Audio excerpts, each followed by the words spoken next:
Hello everyone, and welcome to another game of World of Warships. Today's replay is from SN1102, and he is in the Nelson. 7 British battleship. It's on the map fault line, and unfortunately it's a standard battle, so this means it's probably going to start rather slow, but don't worry, this replay will heat up. Also, the friendly team has one more destroyer and it's a tier 7 battle. One more destroyer doesn't really matter that much in a standard battle, but it's nice to have, because the friendlies can have a DD on each flank. Now, of course, in the beginning there are no objectives to go to, so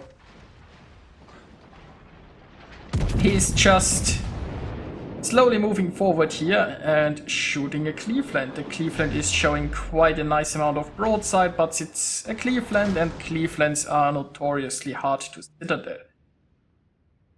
So far, the friendly team has spread out quite a bit, and I don't like the battleships here going towards the right side. I mean, considering that there's only one enemy destroyer and a friendly destroyer scouting here, it's probably not too bad.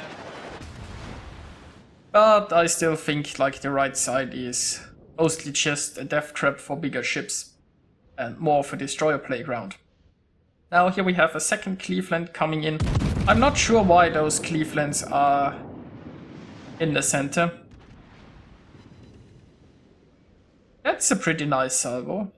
No citadel, but 5 penetrations, and that Cleveland will really feel that. Now we have also a friendly Fubuki who I don't know what he is doing currently. He decided to not scout the left flank, I suppose. If he's scouting the center, I guess that works too. And that Cleveland is going to beach, I believe. For some reason he decides not to shoot the beach Cleveland, but goes for the broadside Cleveland instead. I guess also an excellent choice. And this is looking like a nice volley, but once more, mostly just overpens.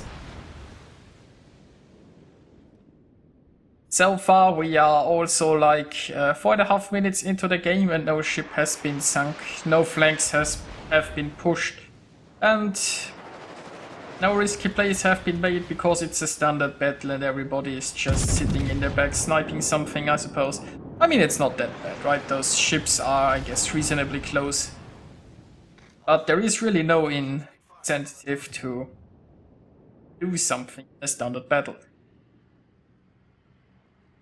But very soon, this Cleveland is going down and he will most likely be the first victim of this match. And he will also have proven that being in the center as a Cleveland is not the smartest move ever, although he survived a lot longer than I would have expected.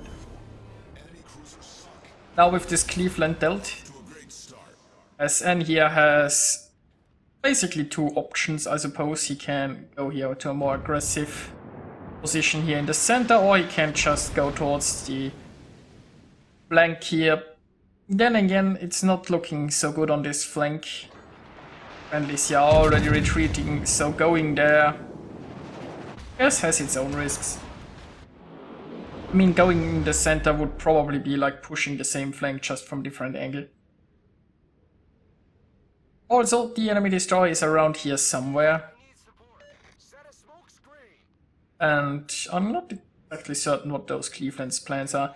There is the destroyer, so he is already turning left here. He really doesn't wanna get torpedoed. And still not certain what the Pensacola's plan is. Now, he was a little bit too slow on the reload to take advantage of the Akatsuki. Nothing to be done about it. Now the best course of action is to leave, and I think that Pensacola realized that as well. There will be torpedoes coming this way. That's certainty. Question remains what he will. Now, he could just go in the center, then go left and maybe north again to a safe spot amidst a lot of teammates, or he could aggressively push, which is probably going to be... Oh my. Well, a push here is probably somewhat suicidal, and speaking of suicidal, those torpedoes were horribly. I mean, I think those torpedoes were launched when he was already going this direction. It was pretty obvious where the Nelson would go. But anyway, maybe they'll serve a purpose and hit the New Mexico. Then again, maybe they won't. If it have launched them further towards the left, he would have actually hit New Mexico and he wouldn't have endangered the Nelson quite that much. But anyway.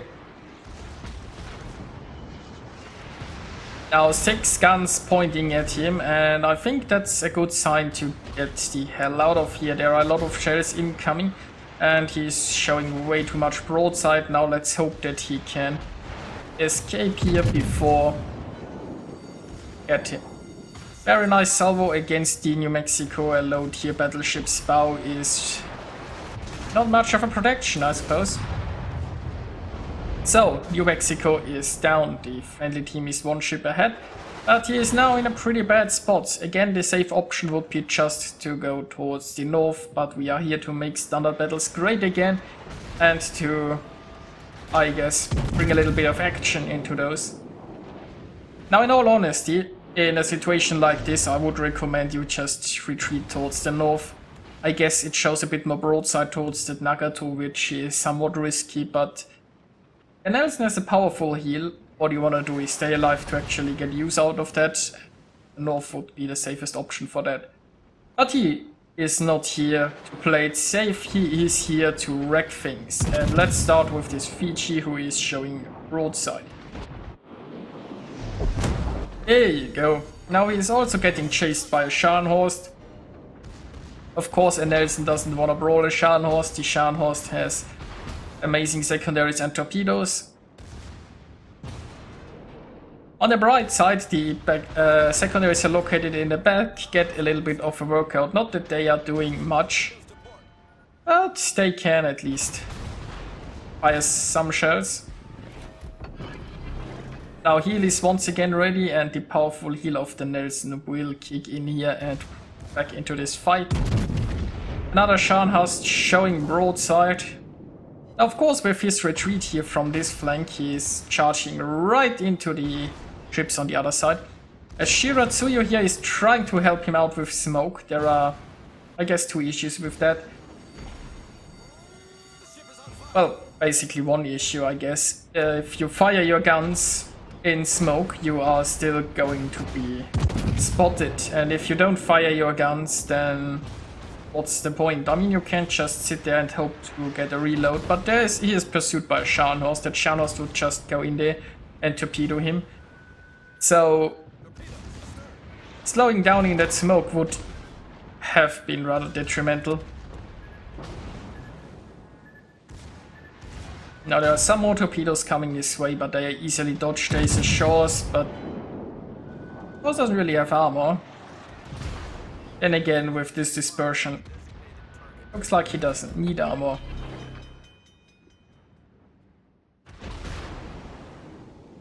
Now he is getting very low on health once more. 20 seconds left to the heal. He just has to survive a little bit longer. And, well, isn't that the Cleveland we saw in the beginning?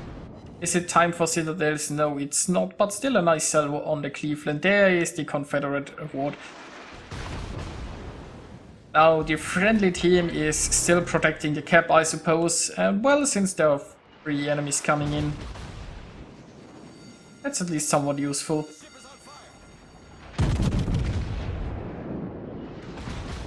And down goes a Cleveland. Oh my. It was hard to pronounce. Anyway, next up, almost sinking Nagato. So let's see. Can he get last shot in on the Nagato? Possibly. There you go. So this aggressive push has worked out quite nicely so far. Of course there is a Shores here. And this means there might be a torpedo ambush happening. He is slowing down here. He probably doesn't want to charge around this corner. He also doesn't really want to beach here. Now the enemy team has been pretty much decimated at this point. And oh look, it's the Shores coming around full broadside in order to launch his torpedoes, and predictably gets wrecked. Unfortunately, he got the torpedoes off. There isn't much he can do about it. Gets hit once. No flooding though. Wouldn't have mattered that much because control is ready. But he has been reduced to 3,800 hit points. Heal is almost ready though. Now, only 3 enemies remaining.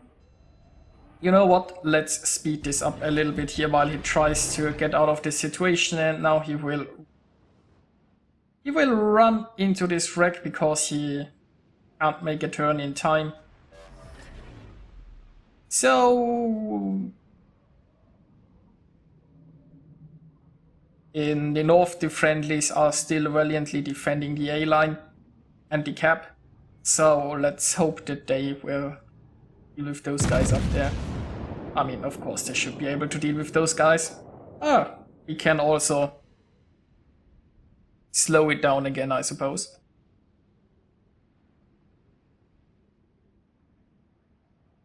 Now 13,000 HP Nelson against 39,000 HP Scharnhorst.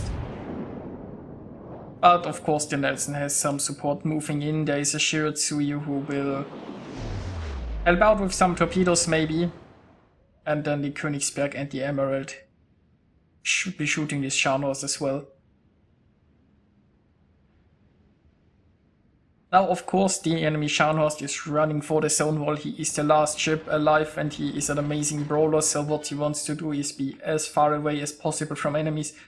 He's punishing himself right now. He doesn't want more credits or experience. He wants to get as little as possible from this match. That's why he's running away. Or I guess that's the only logic I can think about.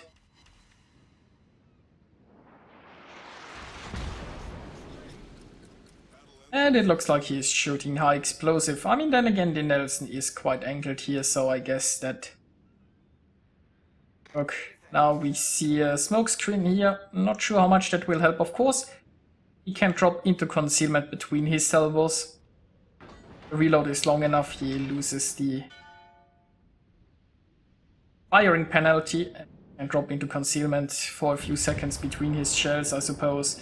But mostly the smokescreen isn't doing much for a battleship right now. I mean, his reload is like a little over 20 seconds, and I think it takes 20 seconds for the penalty to disappear.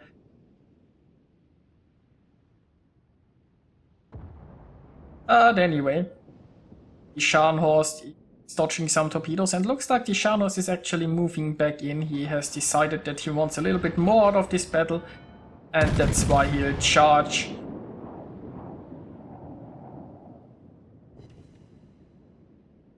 They're actually charging forward full speed. I mean, what the Scharnhorst wants to do is he wants to get into secondary range, right? And I have a feeling he might actually be backing up. Now this Scharnhorst wants to get into secondary range, he wants to get into torpedo range. Yes, he wants to be moving forward at full speed. I mean, he has lost that battle anyway.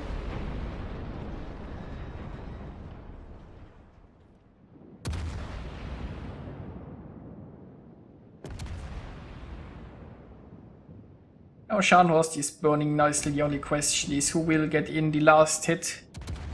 Will the Nelson get his 6th kill? And nope. Now let's take a look at the results. SN1102 managed to get 2,414 base experience in his Nelson. He just basically charged in, kept firing, and for some reason kept surviving. And it was a joy to watch. He earned himself Confederate Devastating Strike, Fireproof, Dreadnought, Kraken, First Blood, and High Caliber. He scored 183,000 points of damage. So yeah, this was nice to watch. I also think he tanked about 2.4 million potential damage. So yeah, It was a standard battle that involved a lot of action, a lot of charging in, and I hope you enjoyed watching this. And I'll see you guys next time.